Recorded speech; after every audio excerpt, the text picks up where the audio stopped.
What is up, y'all? Welcome back to another episode of Surfing the Stream, where every week we're on a quest to find out what is the greatest movie of all time. It is time to review our final movie of Slashers in Review as a part of our Horror in Review series that we do every single October. And I'm finally getting a chance to review one of my favorite movies of all time, not just horror, not just slasher films, all-time favorite movies, and that is Scream. So Wes Craven was able to create something so unique in the 90s when slashers were becoming stale. I mean, go back and look, guys, and you would see that we got Friday the 13th movies, Halloween movies, all kind of just slasher films. They became oversaturated in the market. And Wes Craven was able to really create something original and unique with this movie. A slasher film that would poke fun at the horror genre and all of its cliches. Wes Craven knocked this out of the fucking park. I've mentioned it before, but I'll say it again. I'm not the biggest fan of comedy when it comes to my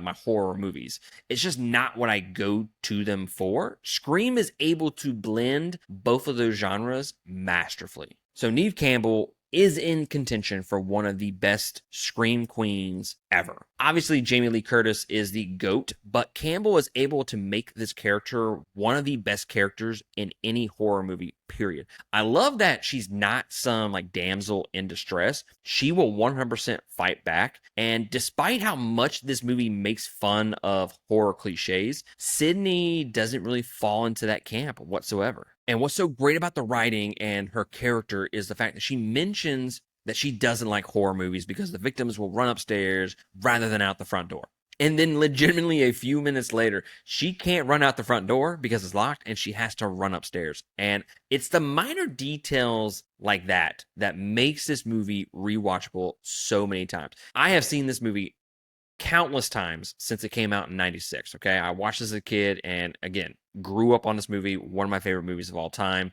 This was the first time that I noticed that little detail where she makes a mention of the, hey, I don't like horror movies because instead of running out the front door, they run upstairs. And it happens like 2 minutes later in the movie. And I just think that is just masterful writing from Wes Craven. And also, I know that Billy Loomis says that his motive is because Sydney's mom caused his parents to divorce. But let's be honest here, okay? Somewhere deep down, he resented Sydney for being a virgin and never having sex with him. Again, these motives are super simple, but really add to the complexity of these characters. And also, I love the little nod to Halloween here with Loomis being a kind of a callback shout out to Dr. Loomis from Halloween.